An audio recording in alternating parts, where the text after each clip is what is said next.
Every day we see more tents under bridges, more families living out of cars. And while the problems seem insurmountable, the solutions are simpler than you think. We share the real stories and the real solutions of homelessness, what works, what doesn't, and how communities like ours can do better. I'm Baron King, and this is Give Me Shelter.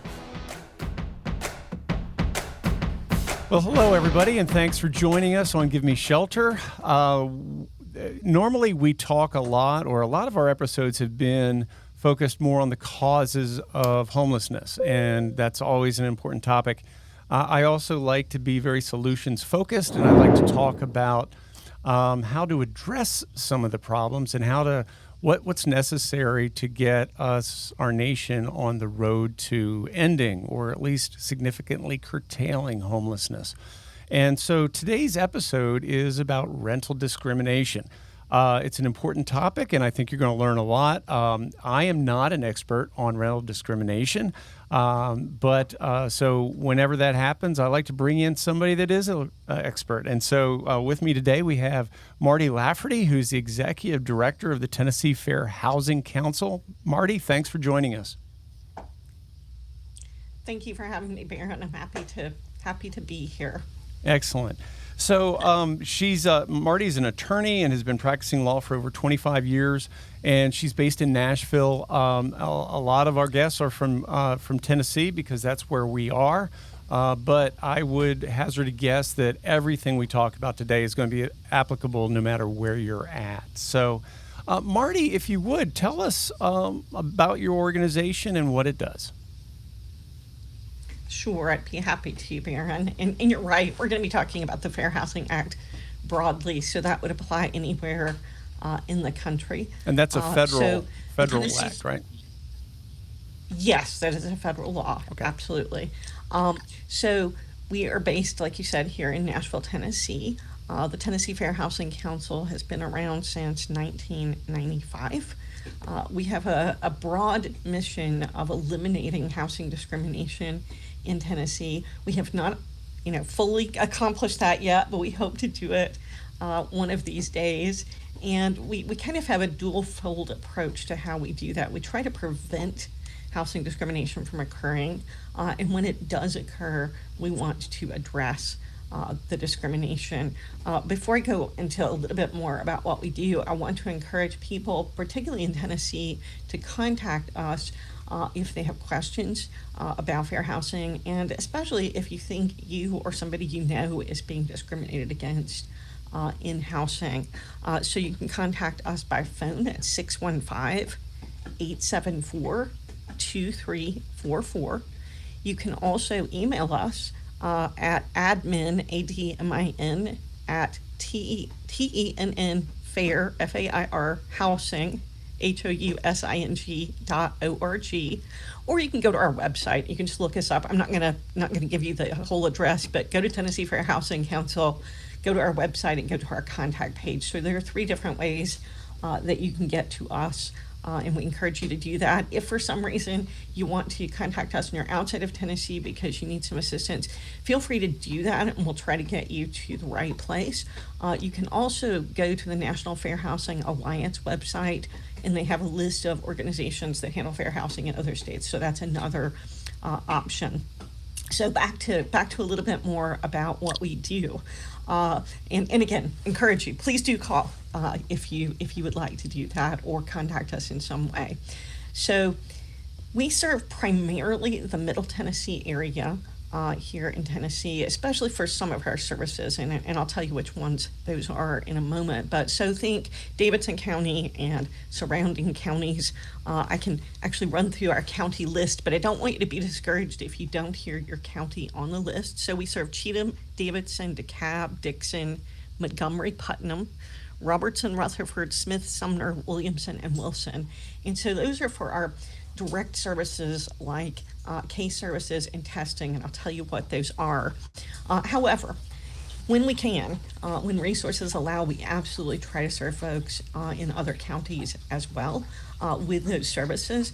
And some of our services are for everybody. So one of our core services is intake, information, and referral. So when you contact us, as I mentioned earlier, you can talk to us if you think you have a fair housing issue. If it's something we can help with, we're going to do an intake for that. If it's not in our service area, or it seems to be some other kind of issue, we may give you information about it, or we may refer you.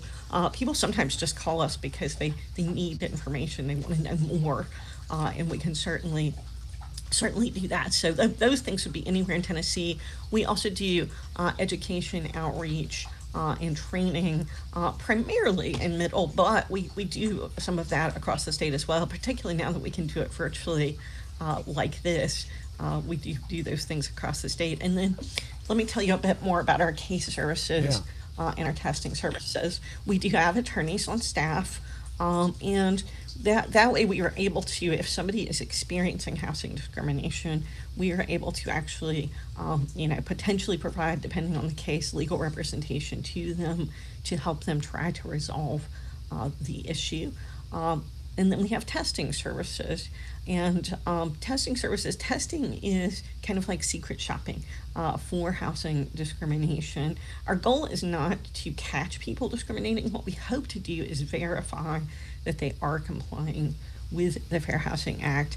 Sometimes, unfortunately, we do identify discrimination, and we've got to decide how to address that. But those are our 4 core services toward preventing and addressing housing discrimination. All right, great. So let's start with a big, broad question. What is rental discrimination? Sure. And I'll get to that. I'll get to it by saying this. The Fair Housing Act, which you mentioned, is a federal law, and it was actually passed back in 1968, shortly after the assassination of Dr. Martin Luther King. It's been amended a few times to add additional categories, but the Fair Housing Act prohibits discrimination based on protected classes.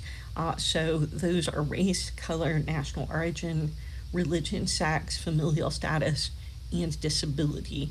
Most of those categories are pretty self-explanatory, but just to add to a couple that aren't, sex does include sexual orientation and gender identity. There's good case law saying that.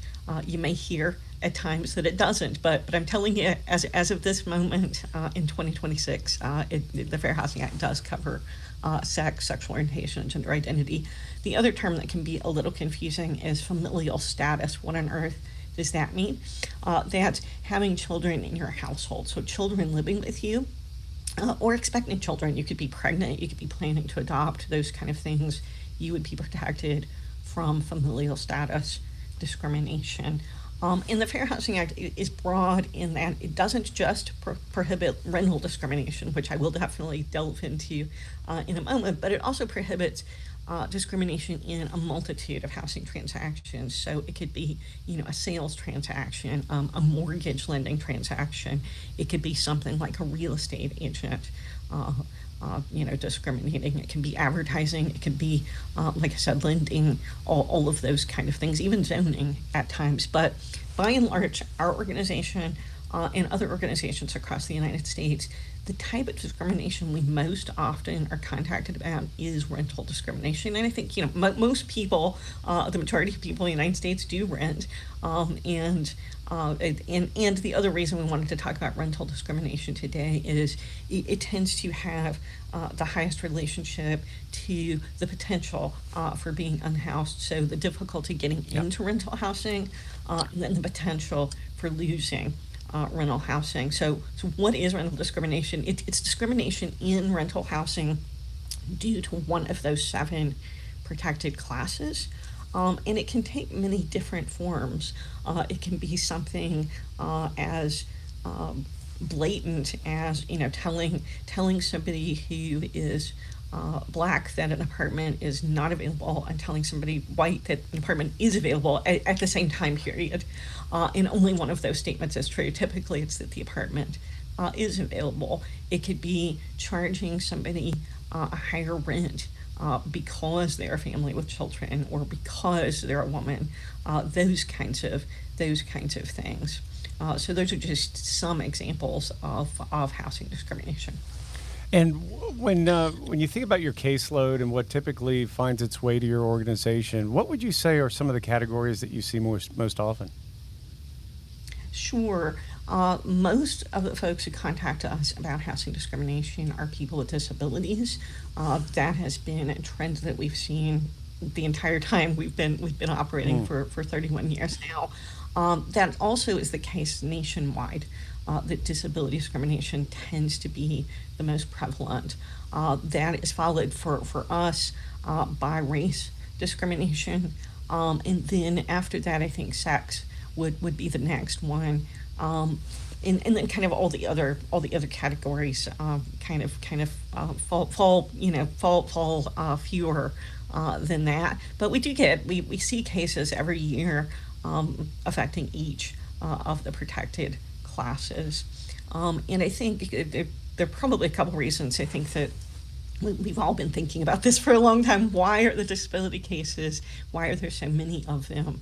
And I think it's because all the same protections apply to people with disabilities as to the other 6 protected classes, but there are also some additional protections for people with disabilities just due to the nature of disability. So sometimes someone with a disability will need a reasonable change in a rule or policy or practice due to their disability, or they might need a physical modification to a property due to the disability. Those are called reasonable accommodations or reasonable modifications, and those are required by the Fair Housing Act from housing providers when it's necessary due to disability.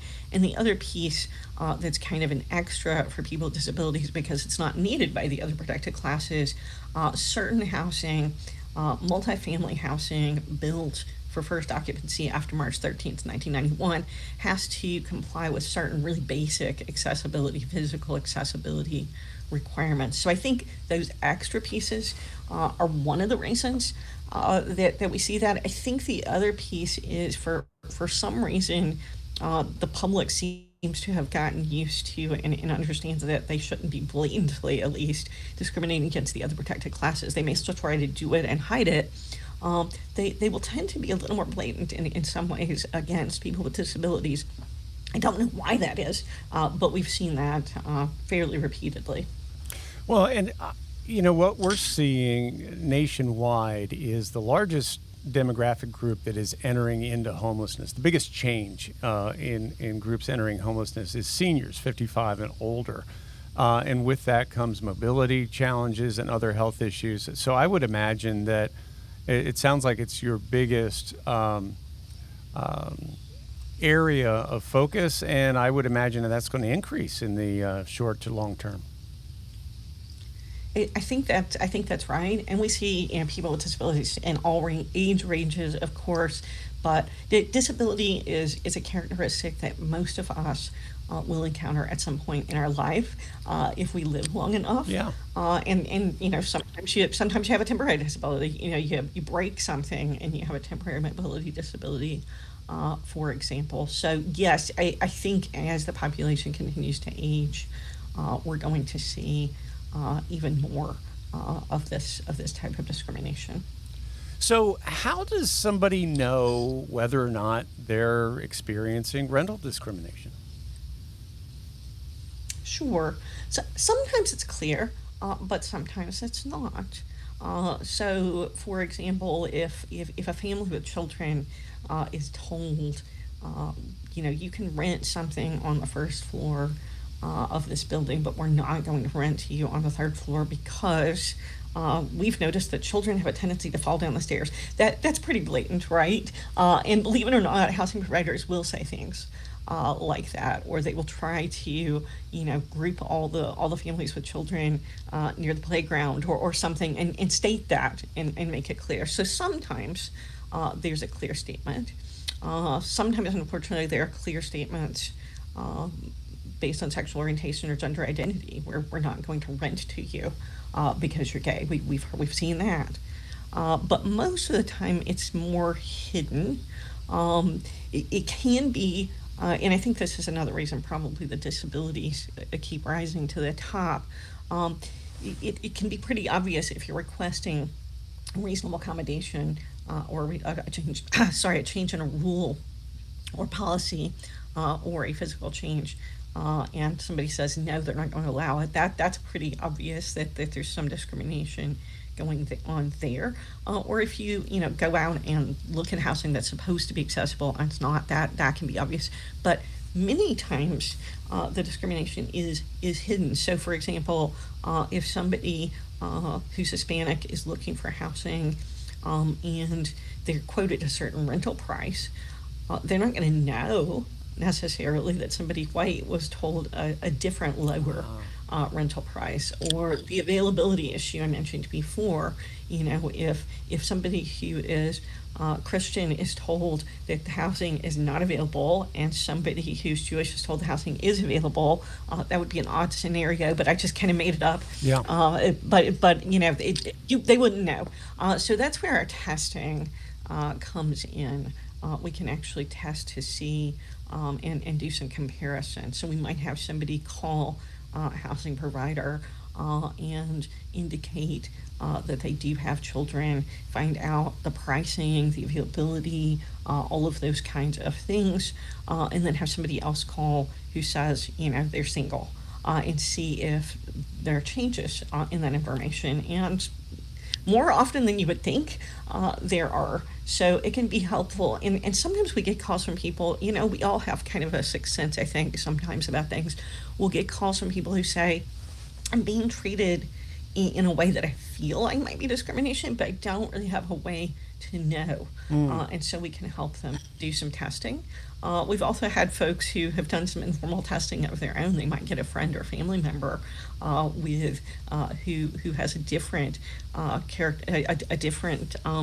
characteristic, call and see if they're treated differently. So somebody who's black might have a white friend call, for example, or go visit the complex. So there are ways to drill down to it, but it's not always obvious. I mean, most housing providers understand that housing discrimination is illegal, and so if somebody's going to engage in it, they tend to be crafty about it, but like I said, not always. And then some of the more blatant things, like refusing, for example, a reasonable accommodation for somebody with a disability, it may just be a lack of education or training on the part of the housing provider, or sort of a disconnect, not really getting the relationship between the disability and the request. So I've talked some about reasonable accommodations, reasonable modifications, but I haven't really given examples. So I think that might be somewhat helpful. Some of the most frequent cases we have for people with disabilities actually involve parking, believe it or not. And so, most complexes are going to have some accessible parking spaces.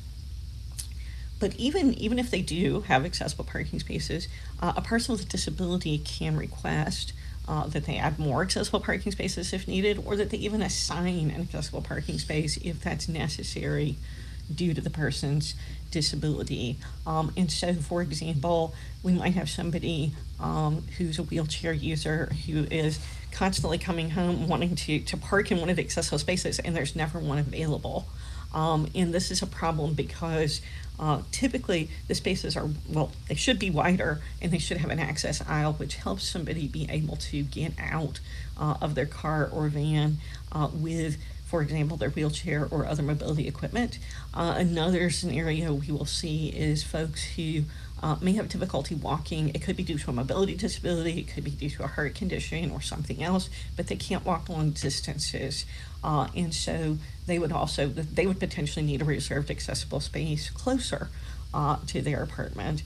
And unfortunately, what housing providers often say to folks, and this happens across kind of the discrimination context, but particularly to people with disabilities, is we have to treat everybody exactly the same.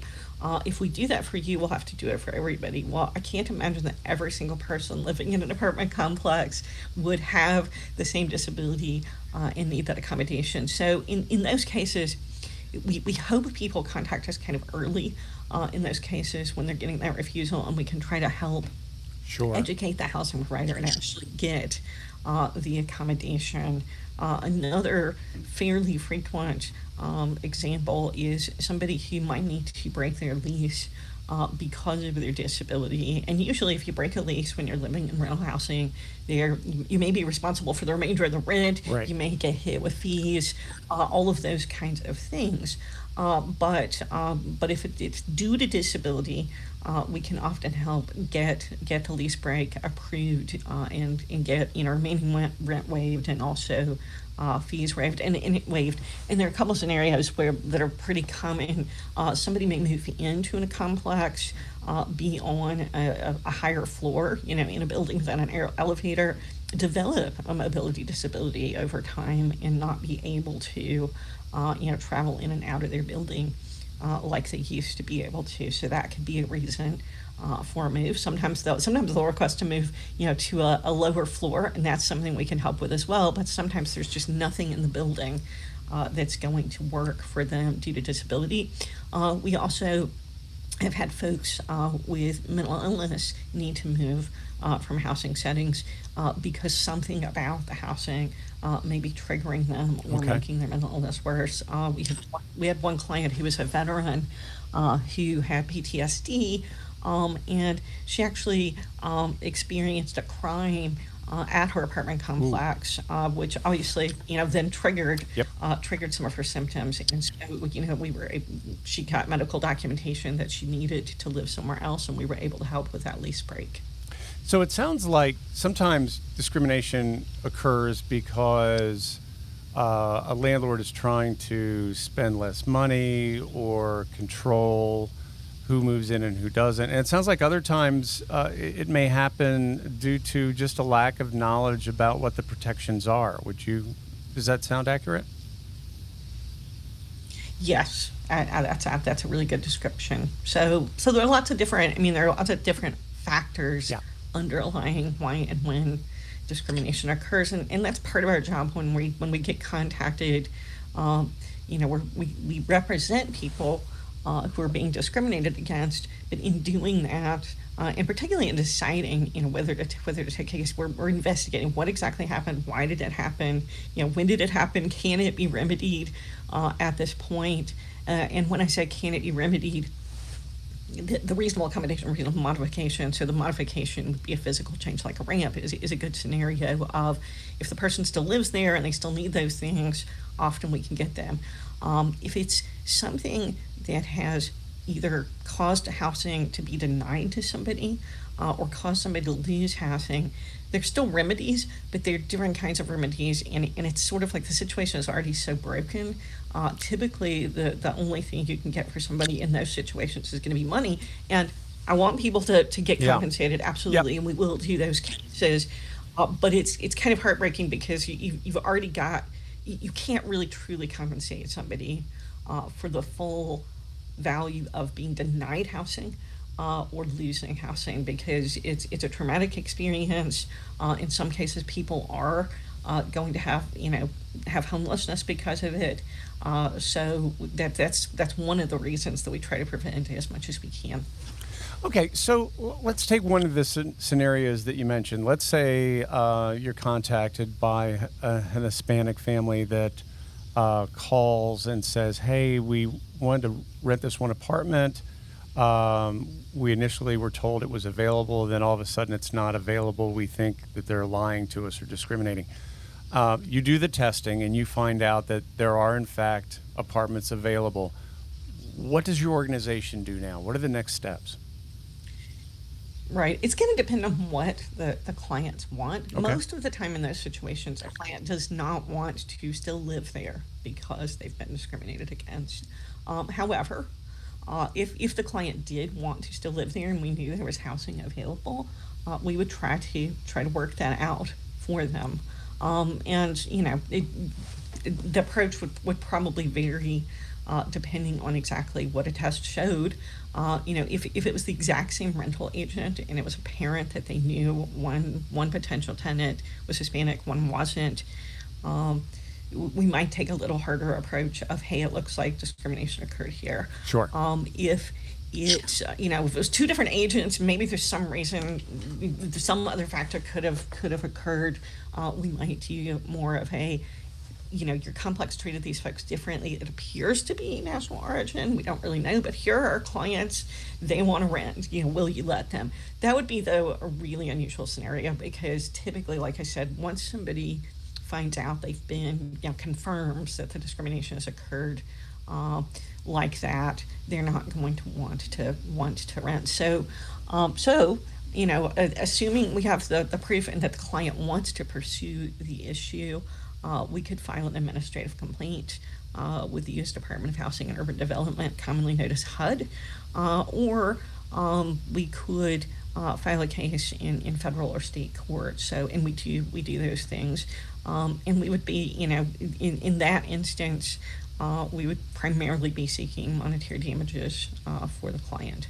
Sure. Okay. And that serves a twofold purpose. It tries to tries to compensate the client as much as possible for the discrimination, but it also, I think, is another tool to kind of educate and teach housing providers if there are consequences to discrimination. Yeah. It can help make sure that doesn't happen for other people in the future. And, one of the reasons this is such a big deal is we have so many people experiencing homelessness, and organizations like mine work really hard to find affordable housing, to get people into housing. And this is a population that, if you've spent any amount of time homeless or unsheltered, they're used to hearing the word no. And so, I'm fond of saying that the word no is a killer, because if you hear it so many times, you stop trying. And we're trying to get people housed, and then you find an apartment and it's affordable and it checks all the boxes. It's in an advantageous location for their work and school and everything like that. And then the landlord, for whatever reason, makes it more difficult than it should be, and just such a frustrating situation. Absolutely, and I think you definitely hit upon a key issue. I mean, you're right. The more people have experienced discrimination or been told the word no, the more used to that they get. One of the other reasons we do testing, and other fair housing organizations do testing, is it appears that a lot of housing discrimination goes unreported. Sure. Because of this reason, right? Folks don't realize it's happening, or folks have heard no or been discriminated against before, and they just don't want to deal with it and move on. And so that's another key part of our work is doing things like this, talking with you, Baron, and getting the word out, because we want folks who may be experiencing discrimination to contact our organization, contact another fair housing organization to at least alert about it. It doesn't absolutely mean that the person experiencing discrimination has to do much more than alert, because we can then take the ball if they don't want to be involved and do some investigation or testing. In some instances, we as an organization can even file a complaint if we discover discrimination and the individual who is discriminated against doesn't necessarily want to pursue it. But alerting, I think, is empowering to the person themselves to say, hey, this happened to me, I don't think it was right. And it also helps prevent things like that from happening to other folks down the road. So, if you have an odd experience in rental housing, you get refused and you don't really know why. And sometimes it's just something like that. It's wait a minute, when I called you, you said there were 10 apartments available, and then I showed up and you saw that I was Black, or you saw that I was Hispanic, or you saw that I was a wheelchair user, and suddenly there's nothing available.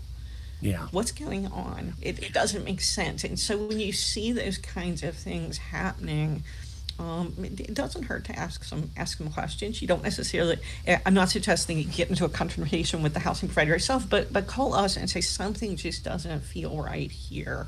Right. Because we obviously the flip side of eliminating housing discrimination is ensuring that people are able to live in housing. Assuming you can afford it, there shouldn't be other barriers. If you can afford to live in the housing, you should be able to do it. It should not depend on your race or national origin or disability or other protected class. And I'm sure that at some level the supply and demand curve about affordable housing and its availability plays into this, because if I'm a landlord and it's hard to get renters, then I'm probably not going to be that critical about who's applying. But if I have 10 applications for every vacancy, then I could see landlords being a little bit more selective, and that might cause them to cross over the line of the Fair Housing Act. Real quick, do you see any differences or trends between either rental discrimination that occurs in rural areas versus urban, or like large apartment complexes versus single homeowner rentals, those types of things? Sometimes. I mean, I'll just emphasize, rental discrimination can occur in any of these contexts. I do think sometimes smaller housing providers may not have had the same kind of training as larger ones. So sometimes we'll see, smaller landlords making mistakes, doing things that seem to violate the act. Same thing for rural areas.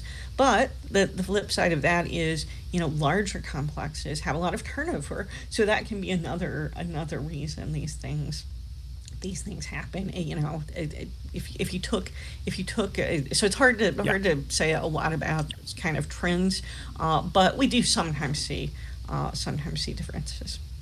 So one of the things, and Open Table Nashville, I think you know that organization. We've been working with them, and Yes. one of the things that we've been talking about is trying to establish a Tennessee Tenants' Bill of Rights that would at least strengthen the rights of renters at the state level. Do you think that that's worthy, and how might that work in a way that is beneficial to renters? Sure, I like that idea very much. I don't think I'd heard about it before now, but I think that's a great goal. I will say Tennessee law, Tennessee tends to be a landlord-friendly Right. state, not so much a tenant-friendly state. So I like that a lot. Something else to think about. I think that's a good goal.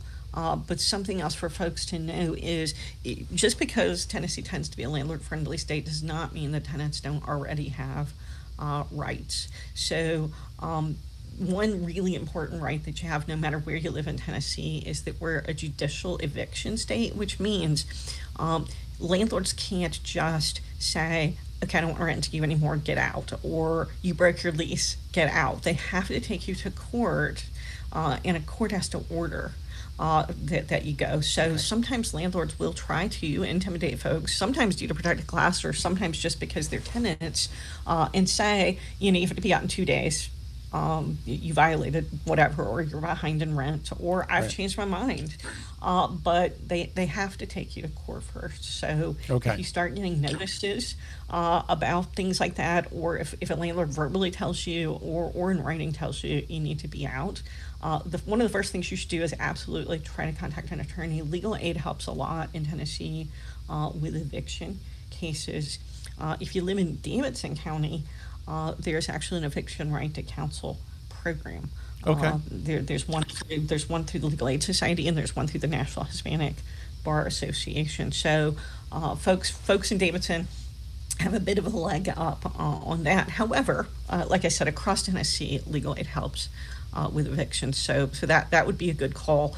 Even sometimes though, there are overlaps between eviction issues and and landlord-tenant issues, period, Sure. and fair housing issues. When folks call us and they're on the verge of eviction, we almost always get them to one of the legal aids because we typically don't handle eviction cases. Okay. But sometimes we will either help with the discrimination issue after the eviction case is over, and in some rare instances, we will try to help, either somehow prevent the eviction so that we're not actually going to General Sessions Court for an eviction defense. So we might be able to get involved and educate the landlord fairly quickly. depending on the timeline. But time is of the essence on those things. So, I mean, the day you get some kind of notice, the day your landlord says something like you're going to be evicted, or, sometimes you'll get a 14-day notice saying you've done something, you got to fix it, and you don't really even know what to do. Those are times to reach out to some attorney somewhere, because if you wait until the hearing is scheduled, you're going to have a lot of trouble getting somebody. And that's true for all of these landlord tenant and fair housing issues. The sooner you raise your hand and say something might be happening here, or I may need help with something, like I might need help requesting a reasonable accommodation or reasonable modification if you're a person with a disability, the quicker you do that, the more likely to get a good result. Yeah, we see that too. We have people that will call us and say, "Hey, I'm going to be evicted in 2 days. Can you help?" And it's like, oh my gosh, that does not make it easy. So I hear you. All right. Exactly. Yeah. Exactly. And I actually have an example, if you would like, please do. Of one case that we got involved in. So it was a smaller landlord, and he ran into a family, but he was discriminating against the wife in this case, and it was sex discrimination. He was, harassing her. He was asking her on dates, those kind of things. Oh boy. And when she rejected his advances, he filed to evict her without any grounds at all. Wow. She was not behind in rent. She had not broken the lease. None of those things. And so we were able to get involved, prevent her from being evicted, and we actually filed a counterclaim based on the Fair Housing Act for sex discrimination, and she ended up winning. Wow. On that claim. But that's an unusual situation. Yeah. Well, and without an organization like yours, she may not have been able to find the right help, and it would have gone unreported, and may have happened again to other I think people. that's right. So, I think that's right. And in fact, she has said to us, she tried to find other people. She doesn't know what she would have done if we hadn't been there. well, hats off to you. Again, we're going to put your contact information up on the screen, but real quick, how do people find you if they think they need help? Sure. Give us a call at 615-874-2344. You could also email us. And if you email us, you would just email us at admin, ADMIN, at 10 TENN fair, FAIR housing, spelled like housing.org, or you can go to the Tennessee Fair Housing Council website and go to our contact page. And we invite you to contact us if you have questions or think you are being discriminated against in housing. Great. Well, Martie, thanks again for all the work that you and your organization does. It's just such a need. Really appreciate your work, and thanks for giving us your time today on Give Me Shelter.